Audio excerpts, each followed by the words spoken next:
ये बात।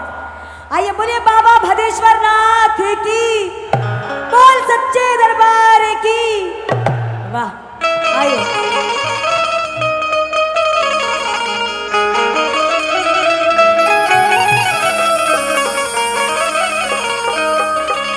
वाह, आइए। और कहना है क्या,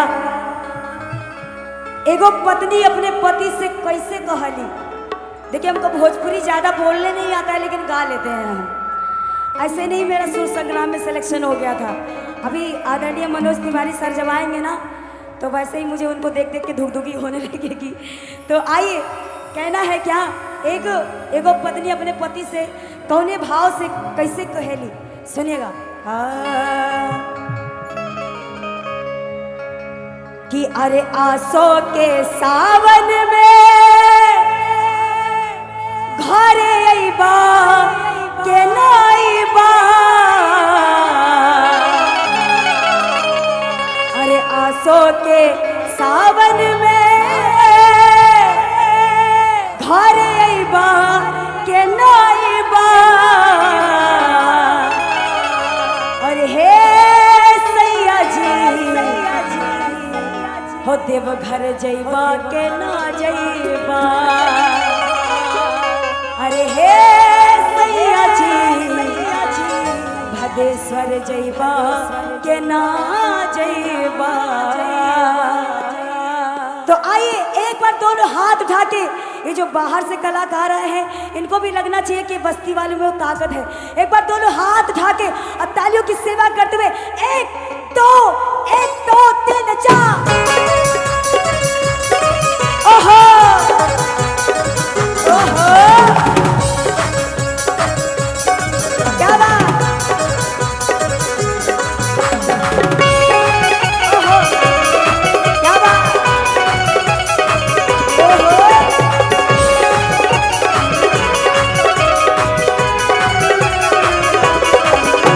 कि आसो के सावन में घरे अइबा के नाइबा, आसो के सावन में घरे अइबा के नाइबा, ए सैया जी हो देव घर जइबा के ना जइबा, ए सैया जी हो देव घर जइबा के ना जइबा, आसो के सावन में घरे अइबा के नाइबा। भैया भैया देखिए, हमारे आज ये जो इतना अच्छा आप देख रहे हैं प्रोग्राम हो रहा है भैया, ये हमारे बड़े भैया सुड्डू भैया की देन है। एक बार सुड्डू भैया कहीं भी है क्या, सुड्डू भैया इधर है क्या, सुड्डू भैया किधर है, एक बार हाथ उठा दे, सुड्डू भैया किधर है, अच्छा उधर है। एक बार सुड्डू भैया के लिए जोरदार तालियां बजाइए आप सभी लोग, जो हमारे बस्ती की आन बान शान, जिनके द्वारा इतने बड़े बड़े कलाकार स्टार लोग यहाँ पे आते हैं। और ये मेरा सौभाग्य है कि मुझे बस्ती में इतना प्यार मिलता है। और इस बस्ती की बेटी, मैं बता रही हूँ, 3 साल से मुझे यहाँ पे लगातार मुझे मौका मिलता है गाने का। और ये मेरे लिए बहुत बड़ी बात है कि अपने बस्ती में ही इतने लोग मुझे अपना प्यार आशीर्वाद देते हैं। तो एक बार दोनों हाथ उठा के और तालियों की सेवा करते हुए कहना क्या, कि आसो के सावन में घरे अइबा के ना अइबा, आसो के सावन में घरे अइबा के ना अइबा, ए सैया जी हो देव घर जइबा के ना जइबा, ए सैया जी भदेश्वर जइबा के ना जइबा। क्या बात, ओहो ओहो ओहो,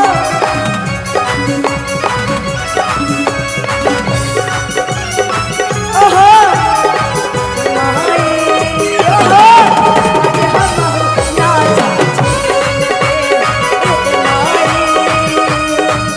आज हम नाच झूमे। भैया भैया, ओहो ओहो ओहो, क्या बात,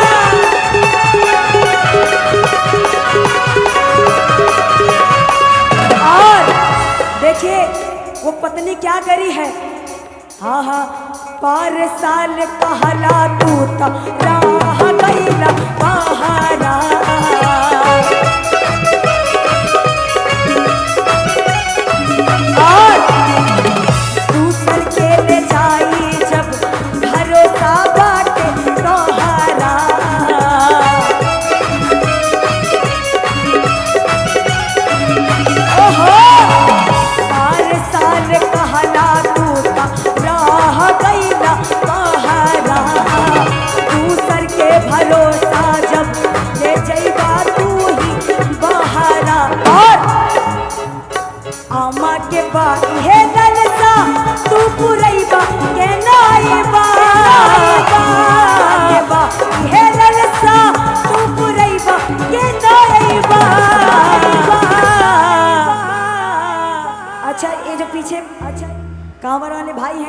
ठंडे पड़ गए। क्या हो गया भैया, ठंडे नहीं पड़े तो एक बार खड़े हो जाओ 5 मिनट के लिए।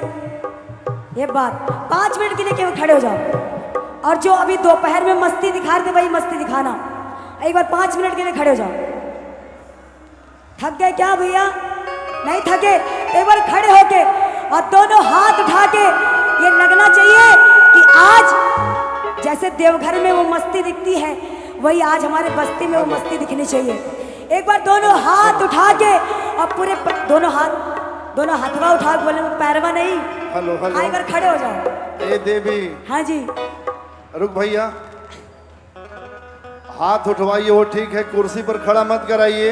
नहीं कुर्सी पे नहीं खड़ा करवा रहे। कुर्सी ऐसे ही शंकर बाबा के लोग भक्त हैं, कुर्सी टूटेगा तो बिल कौन भरेगा? सुड्डू भैया। सुड्डू भैया। आओ भाभी बैठी हैं, वो क्या करेंगी? वो भी भरेंगी।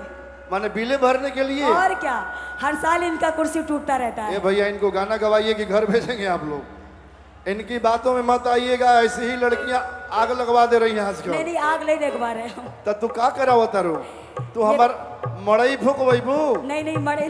कुर्सी पे मत खड़ा करावो, आना तो हर ब्याह जहाँ तय हो हम ही काटे जाए। अच्छा ऐसा क्या? हाँ। भैया कुर्सी पर मत खड़ा हो जो लो हमार बाबू लोग, कुर्सी पर कोई न खड़ा हो भैया, ना तो फुटहिया चौकी इंचार्ज साहब के कैमरा बड़ी तेज चल रहा बा, समझ ली हलो भाई, फिर हमरा के दोस्त ना आई। ठीक ना भैया? नमस्ते। लाठी बजाइएगा तो इधर है कपार पर नहीं। चलो तो आइए एक बार दोनों हाथ उठा के, अरे इनका रंग कहेदा आप लोग बोलिए एक बार दोनों हाथ उठा के। अरे जैसे मर्जी वैसे डांस करो यार, हमरे बस्ती में हो, हमरे बस्ती वाले ऐसे नहीं हैं।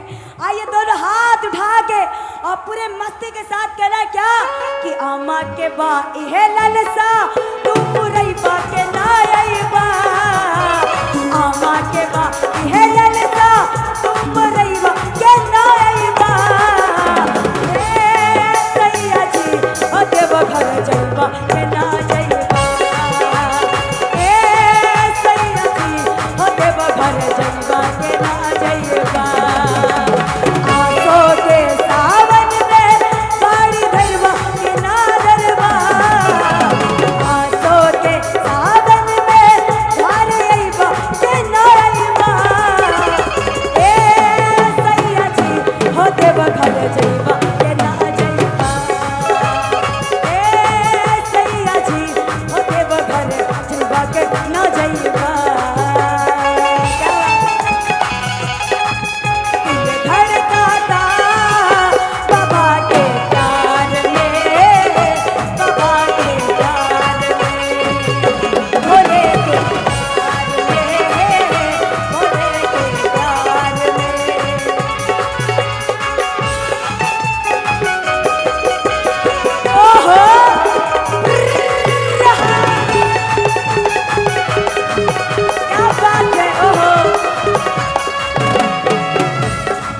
और लेकिन एमे एक भजन याद आ गया भैया, क्या कि सब चिंता फिक्रिया बिसारी लाइदा, ओहो एगो गेरुआ कलर वाली साड़ी लाइदा, करे सावन में हम जल ढारी लाई दाए राजा, चर चर चाका वाली गाड़ी लाइदा, ए राजा चर चर चाका वाली गाड़ी लाइदा।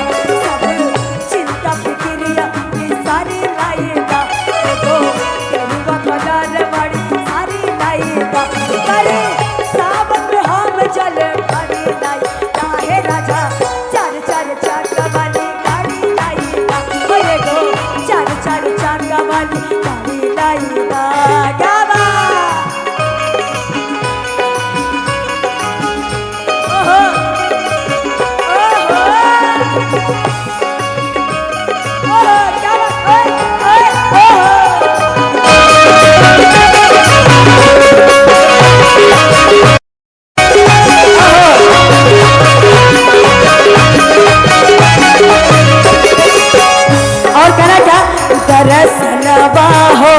दर्शनवा हो करब भोले के हम दर्शनवा हो,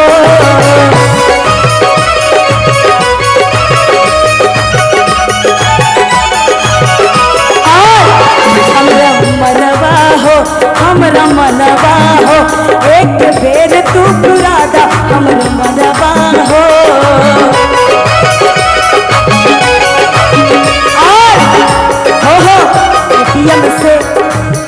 एटीएम से रुपया उधारी लाइदा हो एगो चल चल चक्का वाली गाड़ी लाइदा एगो करब भोन के हम शिव घरी जाइदा हे राजा चल चल चक्का वाली गाड़ी लाइदा हो एगो चल चल चक्का वाली गाड़ी लाइदा हो एगो चल चल चक्का वाली। लेकिन देखिए एक बार दोनों हाथ उठा के, और जितने वीआईपी कोटा वाले बैठे हैं इधर हमारी माताएं बहने और जितने भी पीछे हमारे भैया कांवर वाले बैठे हैं, दोनों हाथ उठा के बोलिए हारा हारा महा। एक बार तो दोनों हाथ उठा के और कह रहे हैं क्या, एटीएम से रुपया उधारी लाइदा राजा चल चक्का वाली गाड़ी लाइदा है तो। और ओहो करब भोन के हम चल ढारी लाइदा है राजा चल चल चक्का वाली गाड़ी लाइदा चल चल चक्का वाली गाड़ी लाइदा चल चल चक्का वाली गाड़ी लाइदा चल चल चक्का वाली गाड़ी लाइदा